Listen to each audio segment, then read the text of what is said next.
করজোরে অনুরোধ করছি এই ঈদগাহের মেহরাব থেকে সম্মানিত উপস্থিতি, আল্লাহ পাকের শিখানো ভাষা দিয়ে আমি আপনাদেরকে বলতে চাই, ইন্নামাল খামরু ওয়াল মাইসিরু ওয়াল আনসাবু ওয়াল আজলামু রিজসুম মিন আমালিশ শাইতান। চিৎকার করে পড়েন আল্লাহু আকবার।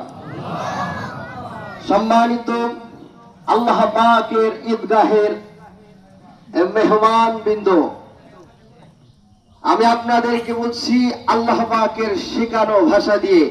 আল্লাহ পাক বলেছেন, ইন্নামাল খামরু ওয়াল মাইসিরু, মদ, জুয়া, হাউজি, লটারি, ক্যাসিনো, মূর্তি পূজা, এগুলো কোন মুমিন, মুসলমান, মুত্তাকিন আর ঈমানদারের কাজ হতে পারে না। এটা কি কোন মুমিন, মুসলমান, মুত্তাকিন, ঈমানদারের কাজ হতে পারে? আমি আরো জোরে শুনতে চাই, আপনারা সকলেই সুর মিলিয়ে বলবেন, এটা কি কোন মুসলমান আর মুমিনের কাজ হতে পারে? আর আওয়াজ দিয়ে পড়েন, এটা কি কোন মুমিন মুসলমানের কাজ হতে পারে? আল্লাহ পাক বলছেন, আমি আমার কোনো বানানো কথা বলছি না, সেই রব্বে ইলাহির ভাষা, রব্বে ইলাহির কথা দিয়ে আমি আপনাদেরকে বলছি, রিজসুম মিন আমালিশ শাইতান, এটা কোন মুমিন, মুসলমান, মুত্তাকিদের কাজ নয়, এটি হচ্ছে শয়তানের কাজ। আমি আরো একবার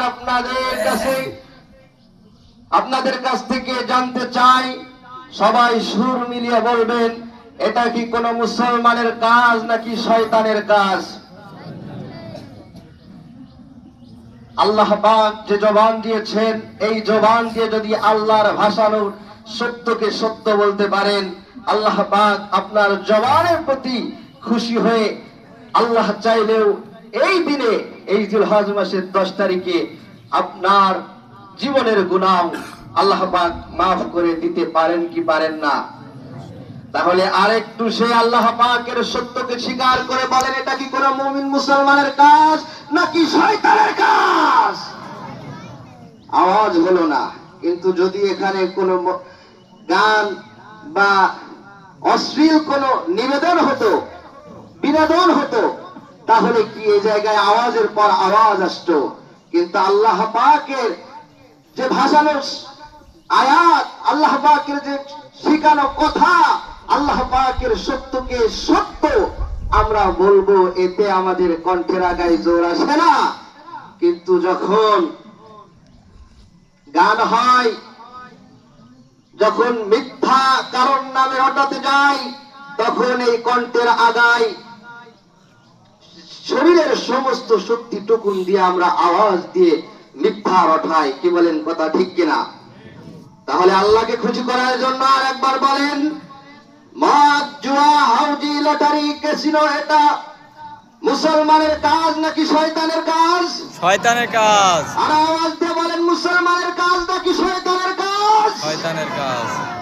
আপনারা সাক্ষ্য দিয়েছেন, আল্লাহ পাক বলেছেন।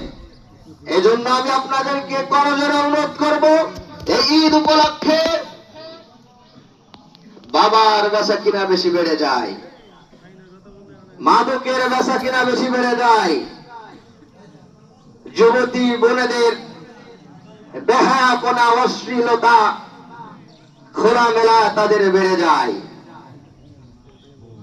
এজন্য আমি আপনাদেরকে করজোরে অনুরোধ করতেছি, যারা এখানে পিতা আছেন, যারা এখানে বড় ভাই আছেন, মাইকের আওয়াজ যে সমস্ত মা বোনেরা শুনতেছেন, ঈদগাহ মেহরাব থেকে আমি আপনাদেরকে বলছি, বাগান, ভাই, বাপ, চাচা, দাদা, নানা, আমি আপনাদেরকে বলতেছি, আল্লাহর গজব থেকে, আল্লাহর লানত থেকে যদি বাঁচতে চান, অন্তত আল্লাহর পছন্দের এই দিনটাতে আল্লাহ পাক বান্দার খবরে ঘোষণা করেন, এই দিনটাতে আপনারা বেহায়াপনা, অশ্লীলতায় আমরা যেন ছড়িয়ে না পড়ি।